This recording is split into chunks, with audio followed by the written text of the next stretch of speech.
Hi, everybody. Welcome back to the This Ain't Luck podcast. I'm your host, Brandon Demore, and today we're here with our very special guest, Cody Partridge, president of Pear Music Supervision. Now, Cody's won several music supervision awards, and he's worked on countless programs, more than I can list here, and he's helped hundreds of artists land sync deals. Now, Cody, before we get started, I'd like to just maybe go over your experience getting to where you are now, give people an idea of who we're talking to, so when they're listening to the podcast, they realize the depth of your experience. And then we'll take a deep dive into how you work with producers, what's the difference between working on the streaming shows versus a movie, or when you're involved in advertising. I know that Steve have prepared some questions regarding some of those things. So let's kick off a little bit with Cody Partridge. Yeah. Perfect. Well, thanks for having me. This is awesome. Basically where it all roots back to is I did a music business program, coming out of high school. Was kind of like, what do I do? So my uncle worked in the kind of live entertainment business, and I was like, oh, that seems kind of cool. Let me get into that. So I went to a music business program in Oshawa, Ontario, Durham College. And at the time I was like, I'd love to get into the live kind of gig of it. And I was honestly just a big fan of film and television. And I grew up in the era of like the OC and One Tree Hill and that, which were great tastemakers for music. So I fell in love with that. And I was like, oh, that'd be a really cool gig, but what is it? So took the program, learned what a music supervisor was, and had my heart set on it. So from there I went and I interned for about 3 years with various companies while holding down 2 other jobs. So I was kind of, putting in the real grind, if you will, just to get my foot in the door. And then eventually I was given an opportunity by a gentleman by the name of David Heyman, who said, yeah, let's, you can intern for me and cut your teeth in the music supervision world and see what it's really all about. So I did that, and I did that for about 2 years, 6 months, kind of with the company Vapor Music, and then he left Vapor and started his own gig, so I kind of knocked on his door till he gave me a shot. And I did that corresponding with working at TD Canada Trust and selling mortgages and investments and all that jazz as a parallel to try to keep, the gig going, if you will. And eventually David said, let's go full time. So I jumped on that in 2013, I guess it was. And then worked with him, had a fantastic time with a company called Supergroup. It was an incredible experience, and I got so much work and kind of, learned by the fuel of the fire, if you will. And then come 2020, David suddenly passed away unexpectedly. And I was kind of at a crossroads of what do I do? I had a baby that was born a week later, and my wife had just lost her job. And do I start this new adventure on my own under Pear Tree, or do I go work for an established company? I decided to gamble on myself and start Pear Tree, and here we are many years later, rocking and rolling, and very fortunate to still be in the music supervision game and loving life every day. As I say, I live the dream, and I mean it. A lot of people laugh at me, but it's true. So that's awesome, and you include us in some of your projects too, which is we appreciate having you here. I mean, we're living the dream too with you, which is great. we are. Let's get started with let's talk about how you approach music supervision. You could say in general, but then I guess maybe let's kick it off with, okay, when you're working with a new program, how do you start to formulate what you're going to be doing with the sound of the show and beginning to look for artists? Because there's a setup time, right? To think about what's the sound of this show going to be. And yeah, in a perfect world, absolutely. We have some runway to do that. A lot of times we're kind of just thrown into it and was, somewhat be reactive. But the common misinterpretation of music supervision is like, oh, we just pick music and just it goes into the show and we're the full tastemakers and we just do it.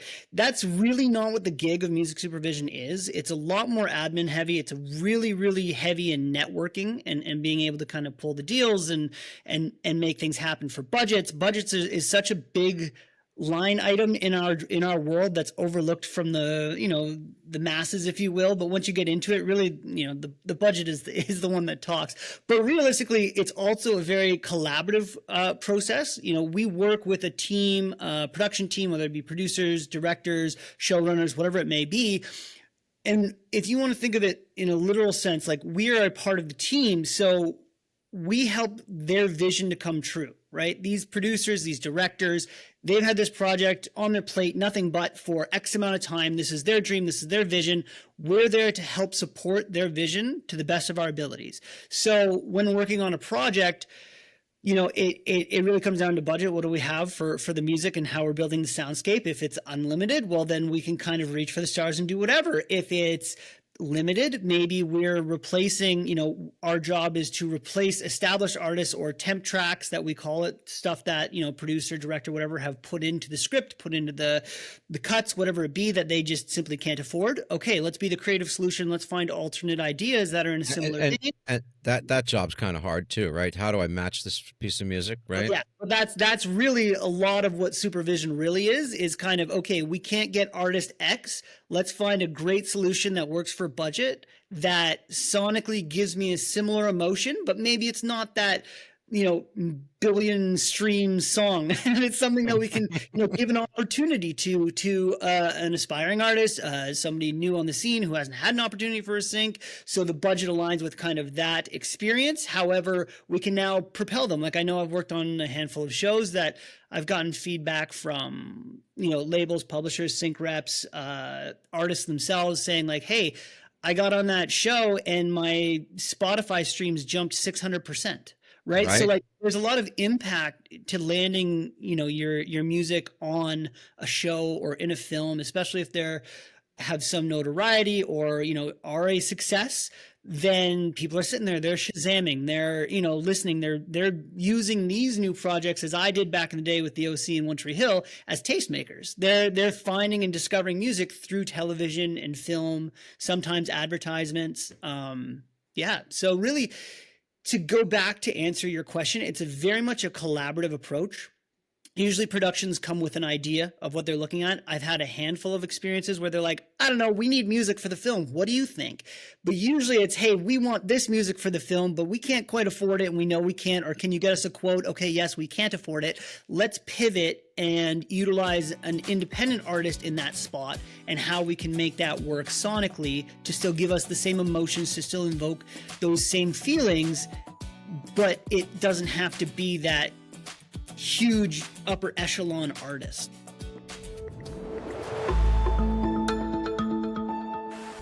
Hi, everybody. I hope you're enjoying the podcast. I'd like to invite you to join us at artistportal.studio, where you'll get unlimited drive space for collaborations, free sync opportunities, shareable playlists, and you can meet and collaborate with artists around the world. That's at artistportal.studio. Join us. Now back to the podcast.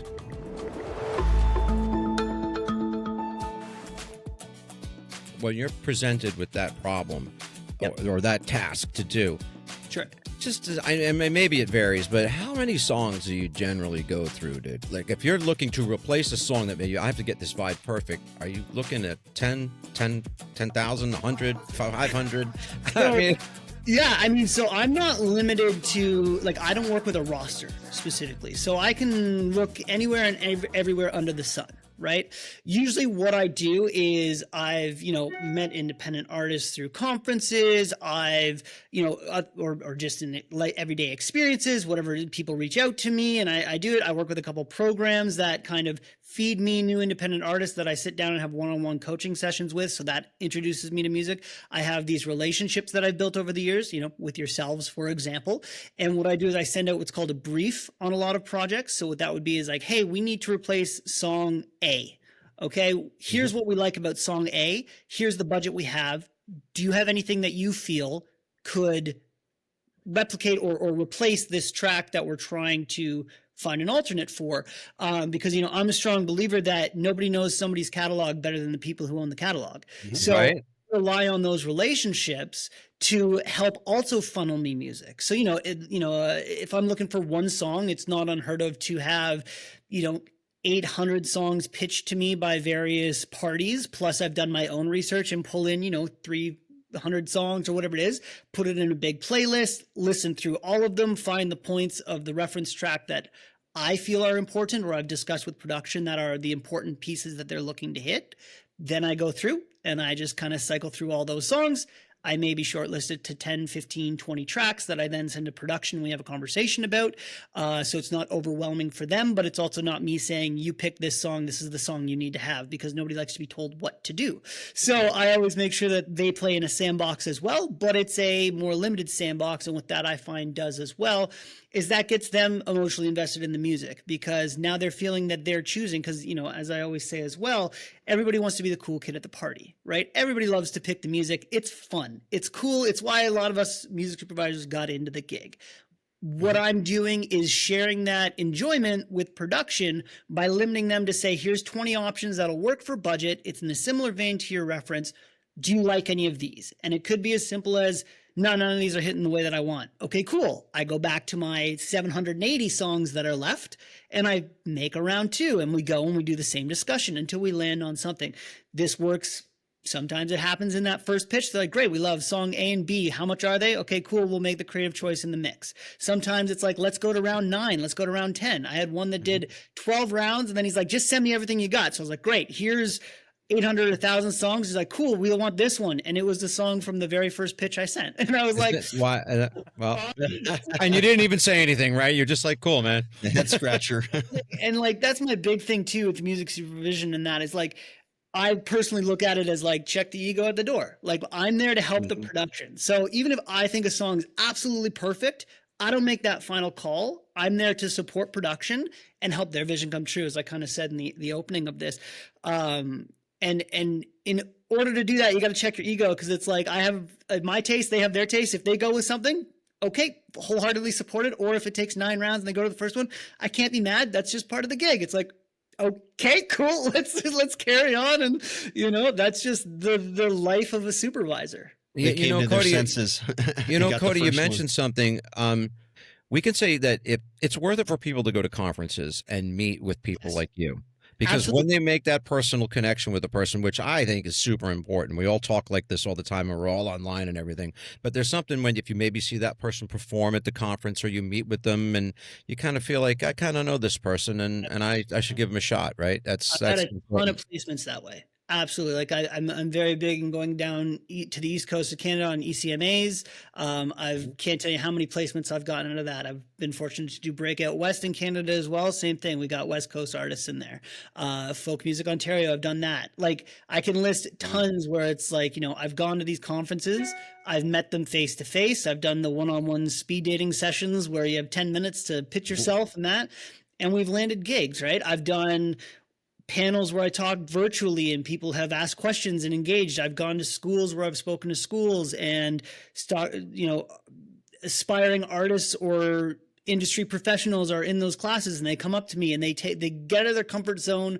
They introduce themselves. They ask questions. They make an impression. And 99% of a music supervision's life is networking, right? It's okay. X person owns that track. Let me see who I can grab at that company, because if I go to this info ad email, I probably won't get a response in time by the time I got to lock this up, right? It's also the same on the reverse. If you're an artist trying to get your music placed, you got to build those relationships with supervisors, with, other industry professionals. So if somebody's like, oh man, I'm looking for this song that's kind of like Elton John, it's like, oh, well, I know a great, pop pianist. Like, here, check this out. Like, the more you get your name out there, the more connections that you make, the more opportunities that are naturally just going to present itself as well. Steve, you want to talk about advertising a little bit? Because I know, Cody, that you'll come to us sometimes and say, oh, I'm doing a commercial or I'm working on this campaign. Yep. And, Steve, I know you had some questions about ads versus streaming and stuff like that. Yeah, you're one of the busiest music soups that I deal with, which is great for us and it's great for our platform because it keeps us busy and it keeps our artists really busy with submitting music. So we appreciate you on that end. But is there a difference, like Brandon's alluding to, with when you're listening to a song for the first time, if it's for a placement in a show versus a film versus advertisement? or commercial music, is it something where for each type of scenario, is it a little bit different when you're listening? Like, what are you listening for? Right when it's like a brand new song, you've never heard it. It's not solicited. It's just like you've got a submission. And what do you look for? Yeah, absolutely. So I kind of break it into two categories. There's advertising and long format. So long format being film and television. They kind of get looped together in the respect of, there's probably, there's more montages, I guess, in TV than there is in film and that. But like you have a similar thing. You have your kind of opening track to kick off the long format project. You have your montage moments. You have your end credit use. You have your background bar. You have your kind of atmospheric music. So that's kind of the long format view of it. Is for long format, I look at it as I want to bring a reality to the project. So what would I actually hear whenever I'm out in the world? Whenever I turn on the car radio, is it an instrumental or is it, a rock track with vocals that kill, that kind of kick in, or, there's an authenticity that's really brought with licensed music that, isn't necessarily captured by library music or composers, that just brings what I consider a reality to a long form project. And that's really what we're trying to do when working on film and television. Again, nothing against libraries. I've done many shows where I've utilized those composers. They have their, they're creating the soundscape for the show itself. All parts of the ecosystem that are required for a successful project. Okay, let's make that very clear. The licensing aspect of it, though, again, I'm looking at it as, would I listen to this music? Would this music be on in my world if I was to walk into the mall? Could this be playing on the radio? If if I turn on the radio at any point, could this be happening? Is there a lyric or an emotive note in a song that I'm trying to encapsulate this very dramatic moment over this montage where somebody's leaving and they're never going to see each other again? And that's like, what can I pull from a song that really hits that hard? So that's long format. For advertising, you have 30 seconds, right? Advertising, you got to break it down. You're selling a product. You need to catch their attention. So whatever they're doing, looking at their phone, whatever, they look up at the screen and go, oh, what's that? If you're thinking about like a television demonstration of the ad. So, scroll, mind whatever, doom scrolling on your phone. And all of a sudden, what pulls you out of your phone to look at the screen to say, what is that? Or what's hooking me on? Why am I looking up? You got to have something that does that. And you got 30 seconds to a minute to sell that product. So whenever I'm listening to a song and I'm thinking of it from advertising, or I put any song on, first thing I do is I listen for the first minute. I always listen to the first minute of the song and go, okay, does this hook me for advertising? This is now with that advertising kind of headspace, or whenever I'm listening in my mind goes to advertising. Is it hooky? Realistically, the trend that I find in advertising right now is kind of mostly, it's changing a bit, but over the last 5 years, it's been like this, but it's kind of instrumental that hooks you in, and then there's a payoff lyric at the end that goes over the logo or whatever it is. Mm-hmm. So what's the content of the advertisement? That will depict what that payoff lyric is. But when I'm listening to a song, it's like, okay, I kind of listen below the lyrics of that opening first 30 seconds and go, okay, is this a catchy instrumental? So there's like a visceral thing that, like, is it hitting me? This hook? Yeah, exactly. Am I hooked? Am I interested? Am I turned off by it? Am I like, is it too erratic? Is it too because you got to think of it too from the advertising perspective. And this is just all what goes on in my head. So this is kind of an insight as to, I never verbalized this. This just kind of happens when I listen to music. Oh, we're getting in your head now, Cody. Now with Cody. The inner workings.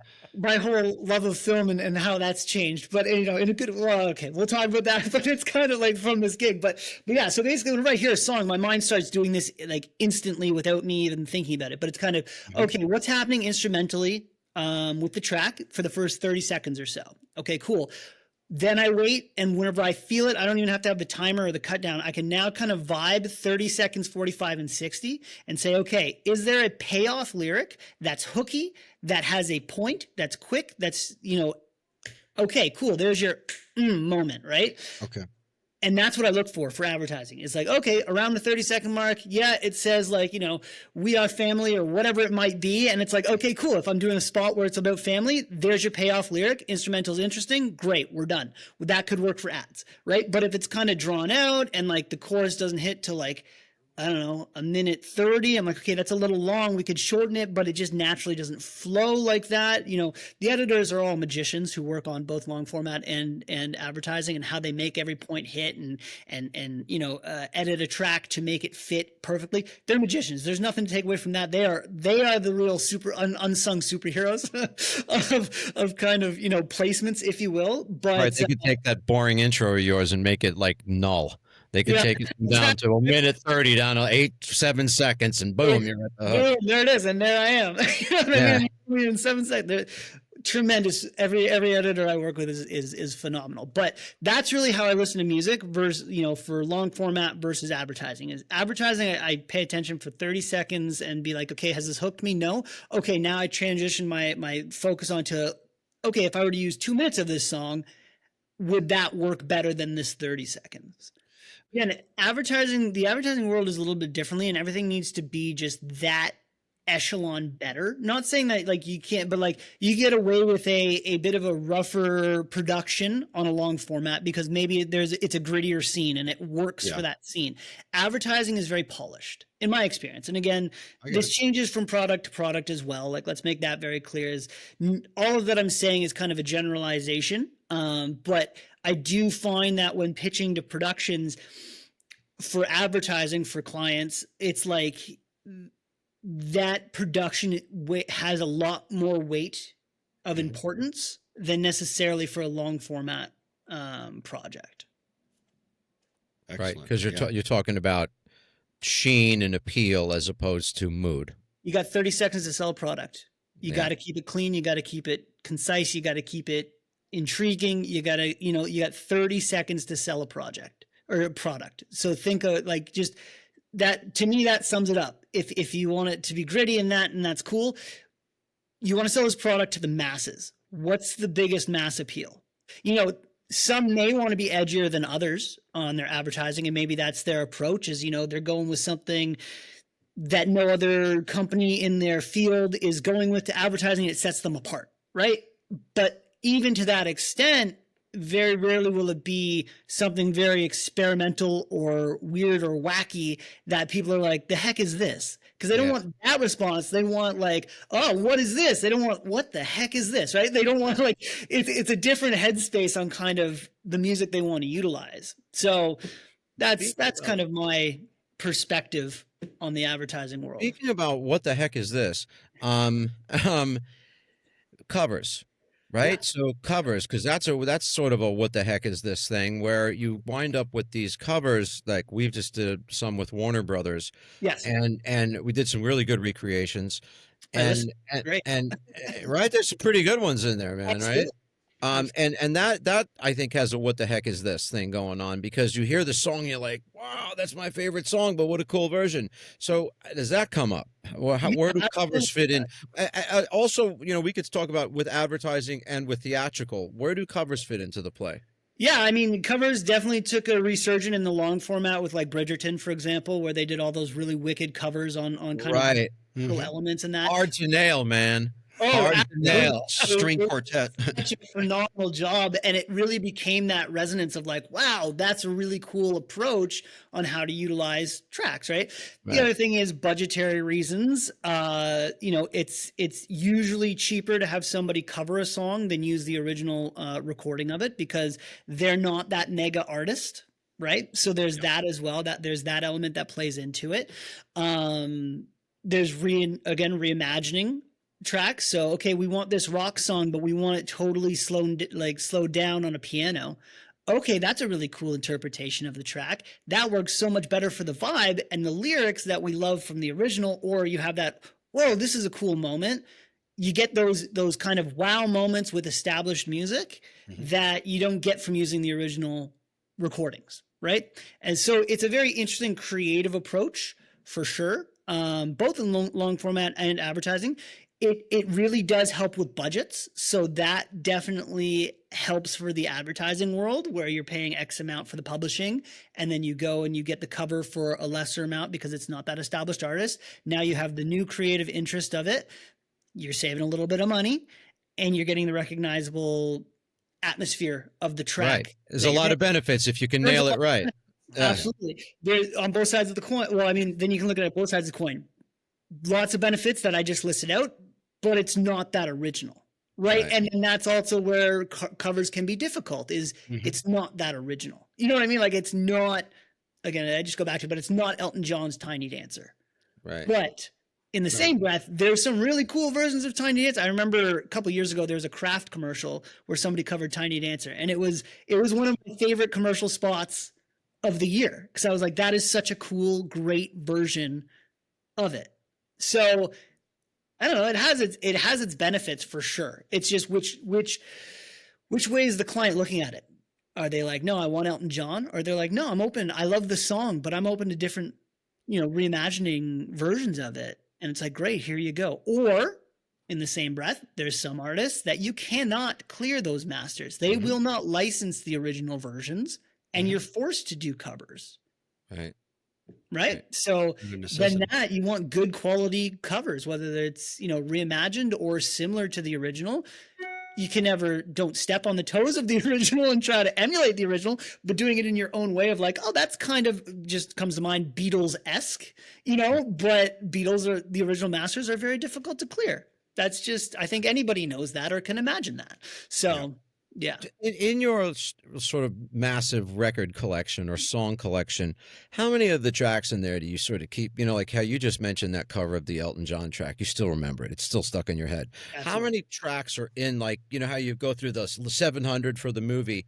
Yeah. How many of those do you put aside and say, man, I don't know where this one's getting used, but it's going in the special pile because it's going to usually a handful from kind of each pitch. I kind of have this growing someday folders that I'm they've made an impact on me. Absolutely, that does exist. It's just, again, it's finding the right project, finding the right budget to make sure that I could, get those across the line. But creatively, I mean, there's a lot of great stuff out there. I'm very fortunate that very rarely is there stuff pitched to me that I'm just like, ugh, no.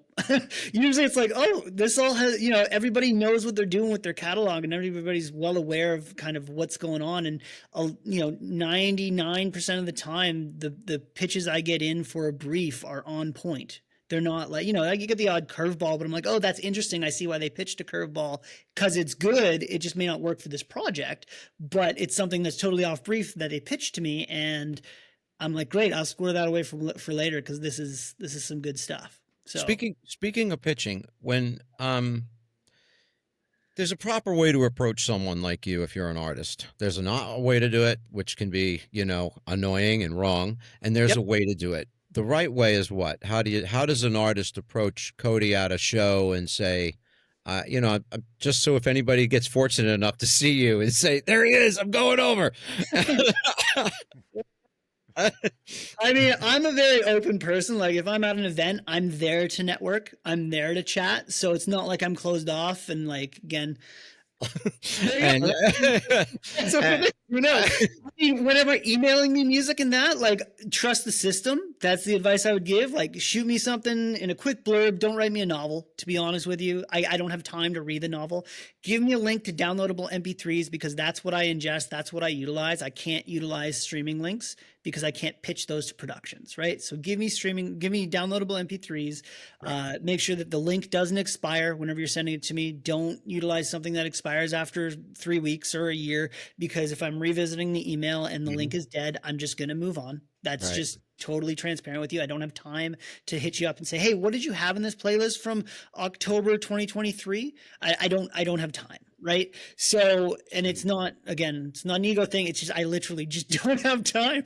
So, make my life easy. That's the biggest thing because the easier my life is, the more likely I'm to consume your music. And then trust that when you sent it to me, it is in my ecosystem. You don't need to follow up every 3 days and say, what'd you think of track 7?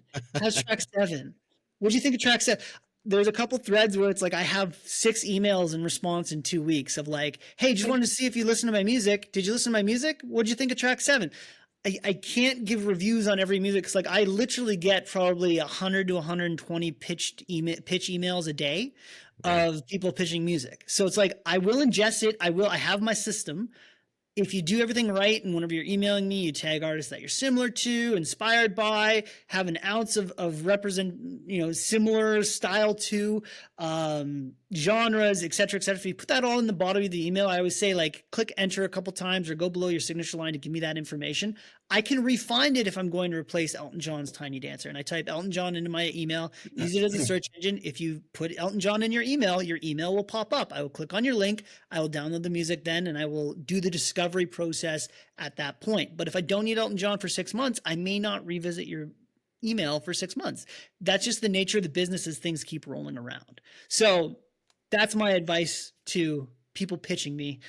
In a nutshell, that's kind of how I. In a nutshell, it's streaming that you a piece of stream music that you can download, a proper description of who you are, a short, quick email, no harassment. I'm gonna listen.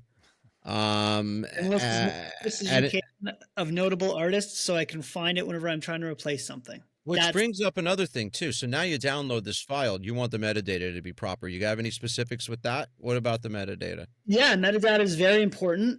Definitely flag, okay, it's not the 90s anymore. You don't have to be mysterious. So make sure that it's super easy to find your contact information, because nothing's more frustrating than getting to a song and being like, who pitched this? Where did this come from? How can I get a hold of the rights holders? It should be right in the top of the metadata. This is my number. This is who I am. Here's my email. 100%. In the metadata, if there's any splits, make that aware. Hey, I have 50% of the publishing and 100% of the master. The other 50% with so-and-so. Here's their contact information. Or, there's a co-writer on it, but I have the authority to sign off on their behalf. Great. I need to know that as early as possible, so I'm pitching it for the proper budgets. If all of a sudden we got a major publisher involved in it because your co-write is signed to a major publisher, I can't pitch it for a background-sized use because I know that major publishers probably won't clear for that price point. So transparency is key. If there are samples, please make that very clear, because I can't tell you, I've been burned on 3 or 4 across my career, and it is a uncomfortable situation for everybody. And what I mean by that is there's uncleared samples in the work. It's never divulged or I'm never notified of it until the finish line when you're going to sign the paper or work and being like, oh, by the way, I sampled, whomever it may be, James Brown or something like that. And it's like, oh, awesome. Okay, well, this isn't going to work now, and I have to go tell production we have to open up the mix and we have to replace the song. We have to create. It's just a headache, and I'll never work. And then they're mad. And then they're mad at you. Yeah, absolutely. Everyone's mad at Cody because Cody brought him a song that they got to take the mix apart for. Exactly. Right. So avoid that as best as possible. Yeah. But if there's uncleared samples, if you're using sampling websites that you believe are, well, they're free, they're whatever, they may not be. You got to read the fine print of the agreement that you're signing whenever you get those samples from those websites, because some websites say it's fine for YouTube and Instagram and all that jazz, but for any commercial releases, it's not okay, and the additional approvals need to be given, or they need a split of the song or whatever it is. So you got to be very mindful. I always say I understand the roots of sampling, and I understand the importance of it in history and that. Don't do it if you can avoid it. Don't interpolate a track. Don't sample a track. For licensing, it just makes our lives more complicated, and that's just transparent. It's like transparent. If you're somebody who does that and you have the abilities to create a different version without a sample or an interpolation, pitch that song and that song only to productions, so we know which version we can and cannot use. Right.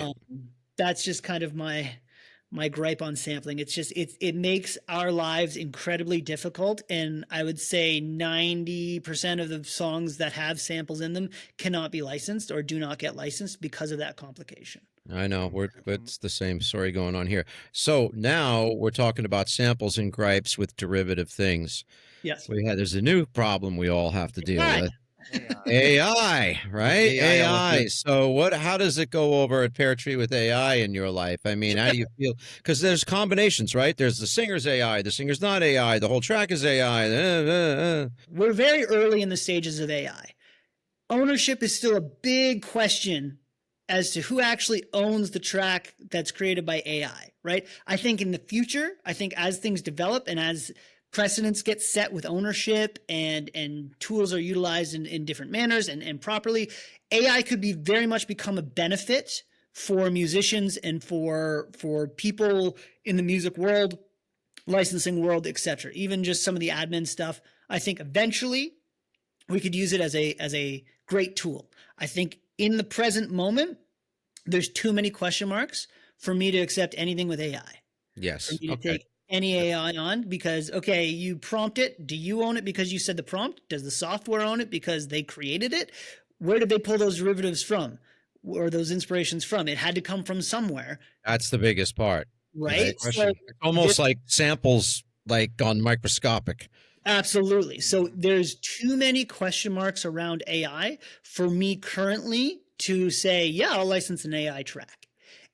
With that being said, you have to be transparent about it, because if you try to pull a fast one over it, in the end, and this is with all licenses and everything, you're taking on the ownership. So if you're pitching music and you're landing it and you're doing something, shady, or not being transparent about using a sample, because I know a lot of songs, I don't know every song in the world, so I can't say, oh, there's guaranteed a sample in this. Maybe you just wrote something that's really cool. I can't call that out. I have to rely on, you created the song. You let me know whether you used a sample or not. That's what I have to rely on, because I can't micro that. Same with AI. Yeah. And I mean, the saving grace for productions and myself and that is, when we get to the finish line and we use a track in the production, there are agreements that waive liability of the production and puts the ownership on the rights holders, stating that they do own and control 100% of the composition that's being used or the recording. And they do, and those agreements get signed, and I cannot proceed with the use until those agreements are signed. So, if you're pitching something and doing something a little whatever, used AI, they'll never know, whatever it is. In the end, you're signing off on your own liability, saying that you own 100%. So if there were any lawsuit that were to come out, you are liable because you pitched this music. And it's your credibility as well. Absolutely. And I can tell you, and this is another one of my isms or sayings, but trust is very hard to earn, but super easy to lose. Right. And once you lose that trust and respect, it's basically like, to me, if you burn the bridge, it's basically burnt. It's near impossible to have me fully trust you again.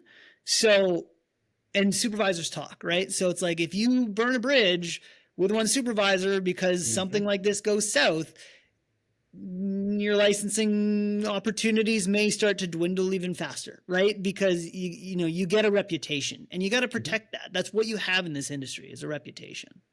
Right. So if you're going to be approaching people with songs that aren't real and telling them they're real, you're putting your reputation at risk, which is the biggest thing. That's it. You're going to get people in trouble, but that's a great point. We're going to cut that into a piece on its own, because just like, don't mess around, man. Do the right thing. I went over some of your credits. I love Shoresy. Did you work on Schitt's Creek? Yeah, did you? Oh, yes. Dude, we love Schitt's Creek. We love it so much. Did you love working on that program? I did. It was cool. It was really interesting. I mean, one time I got a call from Eugene Levy, and I was like, "Oh my God, it's Eugene Levy!"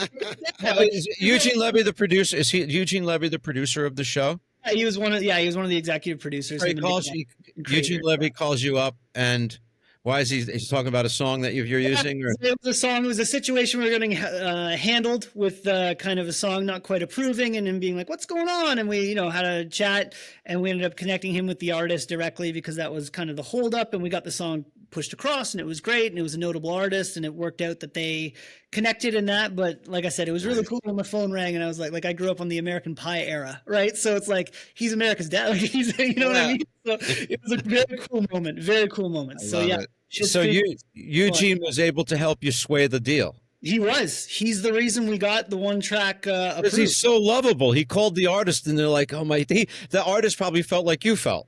I can't believe Eugene Levy called me. Can you share his number, Cody, on the bottom of the screen? That was confidential, but no, that was a really a really cool moment in my career of like, oh man, I'm talking to Eugene Levy. This is pretty cool. So Schitt's Creek was a lot of fun. That was a very, very cool one. I was pretty junior when I did it, to be honest, but it was like a great one to cut my teeth with, and they were very, very heavily involved with music choices, and it was a really cool one, to put on the resume and be a part of, for sure. What projects are you working on now? What are the newest ones that are coming? Well, let's see. I got a bunch on the go right now, but I'm doing a lot of sports stuff. So like I help with the CFL Grey Cup, for example, the halftime performance and that. So that's kind of my super priority with it a week away. So we're getting those kind of approvals for those artists performing locked in, because a lot of people don't realize if it goes to broadcast at all, you need to get sync licenses, even if the artist is performing. So we still got to clear the publishing side of things, even though the artist is performing. So, so that's a cool one with sports. So you work directly with the team? With CFL, yeah. Yeah. And I have the opportunity to do that as well, and I do a handful of other sports stuff as well. So that's good. And then, I'm kind of wrapping up a handful of projects, trying to gear down for the holidays. But what else am I working on here? And a new Hulu show coming up. You know, I got Shorty season 5 is coming back, so we're wrapping that. I believe that's been announced. And we've got a couple in the last season we have to brag about, right? So yes, you do. Absolutely. Thank you, Cody, and our artists. Thank you. Yeah. Yes, of course. Thank you. And then Jared has another show that he's working on right now that's filming, that's been announced. So we're doing that one as well. It's called I Kill the Bear. So that's one that's coming out. I'm working on a show called Hate the Player. It's the steroid scandal of Ben Johnson back in the 88 Olympics. Oh, the Olympics, yeah. Yes, the Olympic one. Track and field guy. Yeah, it's kind of like it was a comedy that's basically people are playing the people, if you will, and they're kind of making a documentary-ish about it, but it's not really a documentary. It's kind of the interviews after the fact, and they relive the moments and that. It's quite funny. It's quite good. You mean, what do they call that? A mockumentary when they do that? Yeah, I never wanted. I don't know if the mockumentary is like, if that's what it is or not, or like if a mockumentary is like a fake documentary on something. Like Spinal Tap or something. I never want to categorize it as a specific, but it's pretty good. It's really good. I'm working on a kids animated film called Julian. There's another film called Northbound that I believe I might be working on, which is director I've worked with for years. Another film called 17. And then wrapping up some paperwork on some other stuff, and then I got a couple commercials in the hopper and that as well. So we just did a blast out for opportunities for our artists here about one of those projects you just mentioned. Yeah. And so it's real. These are real opportunities that we're getting from guys like you, which we're thankful for too, Yeah. Absolutely. No, so just, and that's on the docket for now, and hopefully more rolls in, and we just keep the iron to the fire. Well, Cody, I want to thank you for coming by and hanging out with us. All Cody's information and his telephone number is below, and his address. No, I'm joking, dude. I'm joking, dude. No, I want to thank you for coming by and hanging out with us, and I also want to thank you for working with us and helping our artists get opportunities as well. And if you do want to connect with Cody, you got to go to a show and see him and meet him and become his friend. There you go. Absolutely. Right? Well, thank you for having me. Thank you for the continued support. You guys have been tremendous support over my career, so I very much appreciate that. And we'll just kind of keep this dance rolling, right? So let's keep this dance rolling. Thanks for being here, Cody. Absolutely. Thanks, Cody, so much. Appreciate it, guys.